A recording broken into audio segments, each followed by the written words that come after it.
Shalom, this is Rabbi Klein from the Greater Miami Jewish Federation.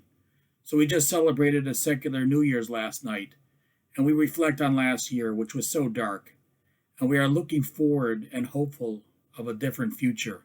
But still, things are very uncertain. Right now, more than ever, we do need blessing, and this week's Parashat Vayechi, is all about blessing, especially blessings during times of doubt. You know, it's a custom on Friday night, if we're blessed to have children, to bless them. And I encourage everyone to take the time to do so, either on Shabbat or before Shabbat, whether 5 or 50 years old. Everybody, every child needs a blessing.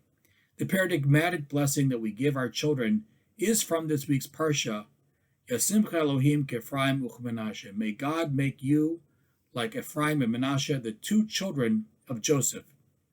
Now there's a question. Why these two children of all the children? Why not Reuben and Shimon? So let me give you a theory as to what I think may be the solution.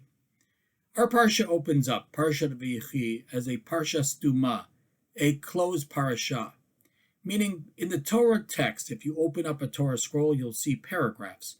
But Parashat Vayechi opens mid-sentence. There is no portion break. There is no paragraph break. Rashi picks up on this orthographic anomaly and says the following: Nistemu eineim shel Yisrael, that the eyes of Jacob also became closed. Jacob's eyes were dimmed. He lacked the prophetic ability to see the future. So this closed paragraph, in a sense, is a metaphor for the closing off of prophetic inspiration. Indeed, what's going on? All of the children of Jacob, all the Jewish people have gone down to Egypt, and eventually they're going to be enslaved. Yes, right now they're in Goshen, they're living in mansions, and they're living on the best of the land. Yet, deep down among Jacob and among others, there's some angst about what the future is going to hold. In fact, at the end of the book of Genesis, the second to last verse, Joseph says to his brothers, "Take his bones out." He knows that he's about to be buried in Egypt, and this stage he knows that that's not where he wants to be. He says the following to his other brothers: "Pakod yifkod Elohim etchem veholotai et atzmotai mizeh." God will remember you and take out my bones from this, mizeh. This word zeh, halotai et atzmotai mizeh, take out my bones from zeh, this, is important. It refers, of course, to Egypt, but the word zeh lacks any specificity. What is this that is so objectionable? Everyone's fine right now. It reminds me of that protest song by Buffalo Springfield. There's something happening here, but what it is ain't exactly clear. The this in time will become abundantly clear in 200 years. In fact, the last thing Moses does when he redeems the Jewish people from Egypt is brings the bones of his ancestor Joseph. So in fact, the idea that the Jewish people swore to take out Joseph's bones was carried on from generation to generation.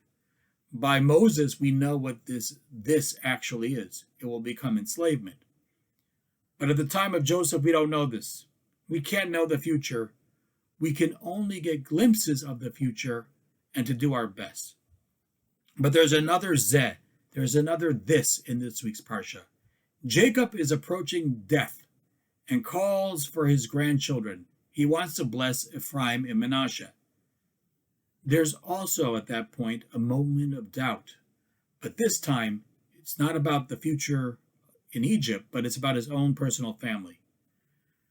So Joseph brings his two sons, Ephraim and Menashe, before Jacob, and Jacob looks at them and he says, "Mi ela, who are they?"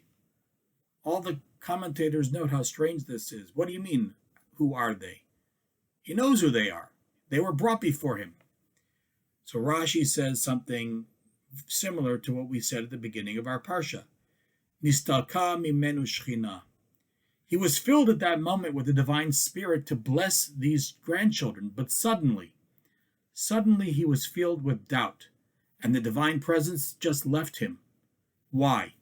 Now Rashi gives his own explanation, and you can look at it at your own time. But I want to give you an explanation of Rabbi Lau, one of the major religious leaders in Israel right now. Rabbi Lau says, think about the children of Jacob, Reuben, Levi, Shimon, Yehuda, and then Joseph's children. They were probably very different. Probably Jacob's children living in the land of Israel wore very traditional garb. And then probably the children of Joseph were living in Egyptian garb, very stylish. They were very cosmopolitan. Probably the children of Jacob were very country-like, country bumpkins. The language. They spoke Hebrew probably in the land of Canaan, but they were not speaking Hebrew in the land of Egypt. The entire environment in which these children were raised. All of Jacob's children were raised right at the foot of Jacob. But these children, Ephraim and Manasseh, they probably went to the latest public schools, the best prep schools in Egypt. They were probably very acculturated to Egyptian society. So what's going on now? Jacob is about to claim Ephraim and Manasseh as his own children, just like Reuben and Shimon. But are they really his own? Do they follow the traditions of Jacob? Can these children, Ephraim and Manasseh, raised in such a foreign place, really be true to the Jewish mission? Jacob sees this next generation, and he can't find himself in this next generation. So he says, Mi ele, who are these kids? How many times do we look at the next generation and ask ourselves, are they going to be able to carry on our traditions? Are they really part of us? Sometimes we feel this great gap between who we are and the next generation. Joseph gives a fascinating response to his father Jacob. Banaihem, he says, they're my children, asher natan li Elohim bazeh. God gave me these children, bazeh, in this. Whatever this is where God gave me these children.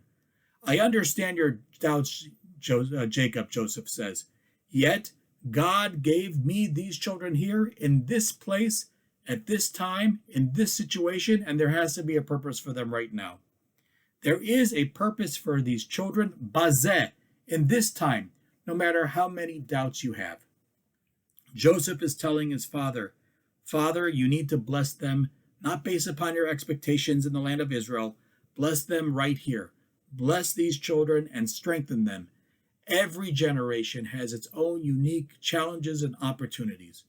So we don't know the future of history, and we don't even know sometimes the future of our own children.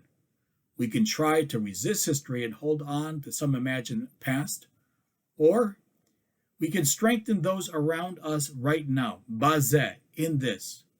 So we bless each children to be like Reuben and Shimon? No.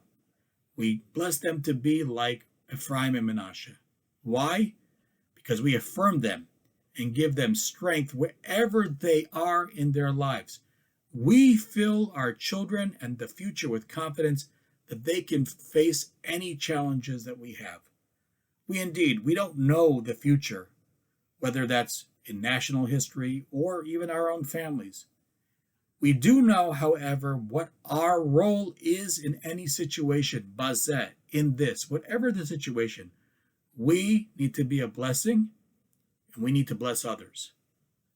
So I wish everyone the capacity in 2021 to be a blessing and to bless others all around us. Wishing all a Shabbat Shalom.